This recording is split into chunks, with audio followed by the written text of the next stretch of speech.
This is the story of the Boston Tea Party. It was a cold and windy night in Boston.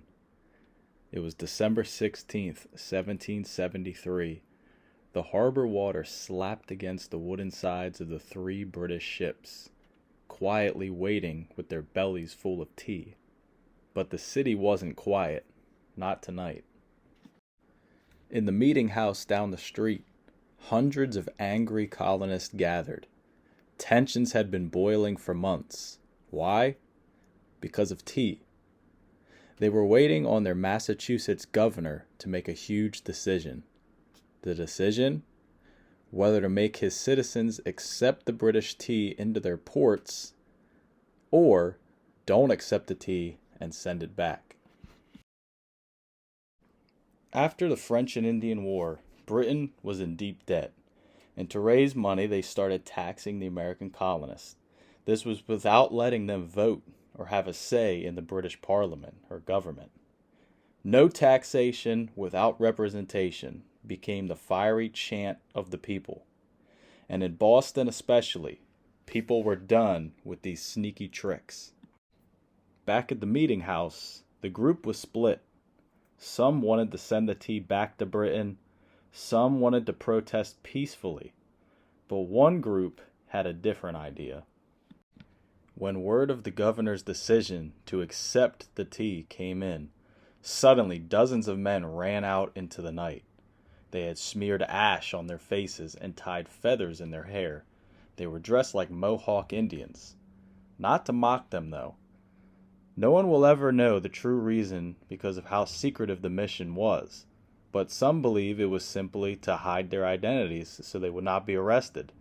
Some also believe there was a deeper meaning, one as a metaphor, to show England that they were the natives of America and it was their right to be here.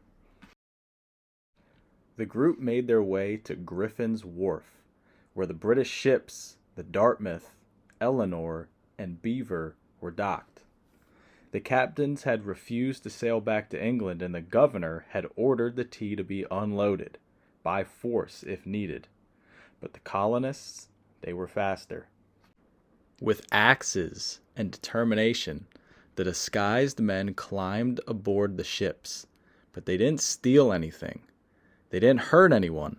Instead, they cracked open 342 chests of tea. That's over 90,000 pounds, and they dumped it straight into the dark water. The tea floated for a while, like a little brown island, before sinking. The whole harbor smelled like a giant cup of oversteeped tea. That was worth nearly $1 million in today's money. The news of the Boston Tea Party, as it came to be known, spread faster than fire. Some colonists cheered. They were proud that someone had finally stood up to Britain. But Britain was not so happy.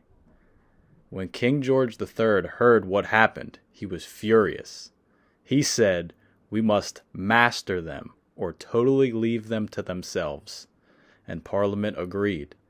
They slammed down what became known as the Intolerable Acts, also known as the Coercive Acts in Britain. These laws did three things. First, they shut down Boston Harbor until all of the tea was paid for, meaning that the colonists could not receive or ship out any goods. Secondly, they banned all town meetings in Massachusetts. Nobody was allowed to meet anymore.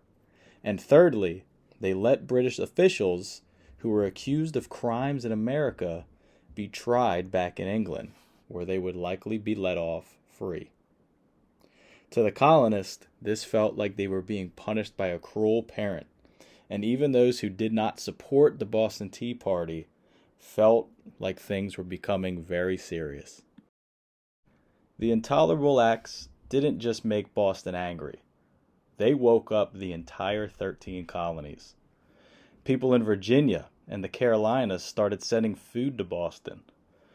Colonies that used to bicker started working together, and leaders from all over began talking about holding a big meeting, something that would soon be called the First Continental Congress.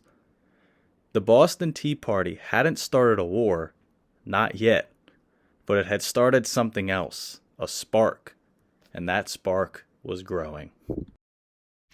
Some interesting facts about the Boston Tea Party. First, the men at the Tea Party actually swept the decks afterwards. They wanted to show that they were not criminals, just citizens making a point. Another interesting fact is that British soldiers actually watched the Boston Tea Party take place and didn't do anything.